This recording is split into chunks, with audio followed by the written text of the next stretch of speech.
मैं मिसरई से हूँ वैसे, लेकिन मैं एक बात बोलना चाहूँगी कि समाजवाद एक चीज़ है, वो एक विचारधारा है। समाजवाद पार्टी भी हो सकती है, लेकिन वो विचारधारा है जो किसी में भी हो सकती है। जो भी पिछड़े और शोषित वर्ग से आते हैं वो हमारे लिए एक तरह का गोल्डन वर्ड है समाजवाद। और शायद उसका एक एग्जाम्पल एज अ विमेन मैं ये समझती हूँ। जब मैंने इनको पढ़ना शुरू किया, मैं जानती नहीं थी फूलन देवी कौन है। बचपन में हमें कहा जाता था कि अगर आप ज़्यादा बोलने वाली कोई लड़की हैं और घरों में अगर आप बहुत आउटस्पोकन है तो पीपल आर लाइक कि आप क्या तुम फूलन देवी की तरह बात कर रही हो। तो फूलन देवी मुझे लगता था कोई डाकू है, जब तक मैंने उन्हें पढ़ा नहीं था। जब मैंने उन्हें पढ़ना शुरू किया तो मुझे लगा शायद जो फेमिनिज्म की जो सारे एग्जाम्पल आज हमारे यहाँ चलते हैं मॉडर्न इंडिया वेस्टर्न वर्ल्ड के अंदर, उसका सबसे बेहतरीन एग्जाम्पल फूलन देवी ही हो सकती हैं। और वो एग्जाम्पल इस वजह से हो सकती हैं कि फेमिनिज्म एक एसी में बैठकर एक बड़ी पोस्ट पे एक हायर कास्ट से होने के बावजूद, बहुत प्रिविलेज होने के बाद अगर आप 2 वर्ड फेमिनिज्म के बोलते हो तो वो बड़ी बात नहीं है। वो आप अपनी पहचान बनाने के लिए फेमिनिस्ट बन रहे हो। फेमिनिज्म होता है फूलन देवी वाला फेमिनिज्म, जो उन्होंने वहाँ से उठ के किया जहाँ से निकल के बोलना भी मुश्किल था। तो जो फेमिनिज्म की रियल पहचान है वो फूलन देवी जी हैं, जिन्होंने अपनी भी लड़ाई लड़ी और इस देश की हर महिला को ये बताया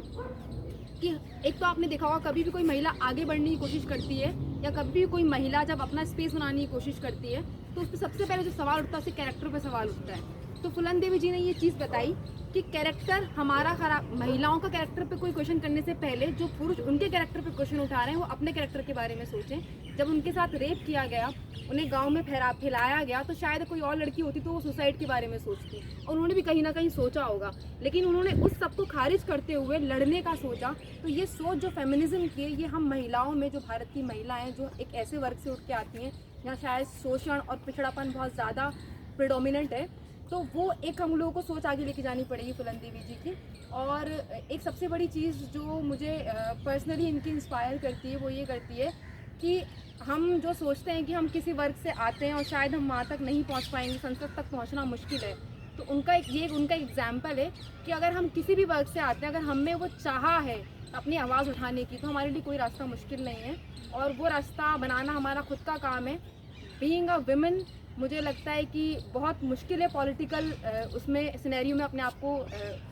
फिट करना, लेकिन अगर जब भी आपको ऐसा लगे, सब महिलाएं जो यहाँ खड़ी हैं, सॉरी मैं थोड़ा बायस्ड हो रही हूँ, यहाँ पुरुष भी खड़े हैं, लेकिन जितनी महिला आ रही मैं सबको एक बात बोलूँगी, जब भी आपको लगे कि आप कहीं ना कहीं डिमोरलाइज हो रही हैं तो बैठिए, आप फूलन देवी को पढ़िए, आपको लगेगा शायद इनसे ज़्यादा स्ट्रगल किसी ने किया नहीं होगा और आप अपने आप को मानेंगी कि शायद मैं और आगे बढ़ सकती हूँ। वो मुझे हर दिन, हर डे, हर वक्त एक इंस्पिरेशन देती है इस चीज़ के कि महिला होना किसी भी तरह से गलत नहीं है या कमी नहीं है, हम आगे बढ़ सकते हैं महिला होते हुए भी और किसी भी वर्ग की महिलाएं होते हुए।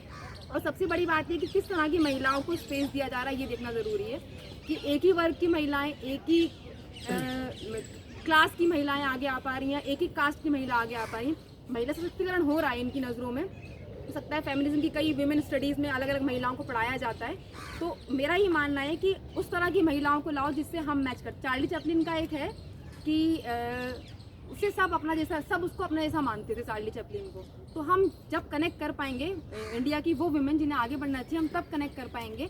जब एक उनका चैप्टर है चार्ली चैपलिन यानी हम करके, तो हम जब कनेक्ट कर पाएंगे तब औरतें जो हमारे लिए बोल रही हैं वो हमारी जैसी होंगी। अगर कोई ऐसी औरत आगे आके बोल रही है जो ऑलरेडी बहुत प्रिविलेज्ड है, जो ऑलरेडी बहुत अच्छी पॉलिटिकल बैकग्राउंड से आती हैं और वो आके हमारे लिए कोई आवाज़ उठा रही हैं, तो हमें लगता है कि यार ये तो बोल सकती है, हम नहीं बोल सकते। तो फूलन देवी उस चीज़ का एग्जाम्पल है कि कोई भी महिला किसी भी वर्ग से आती है तो वो अपने लिए आवाज़ उठा सकती है और अपनी लड़ाई लड़ सकती है। Thank you so much.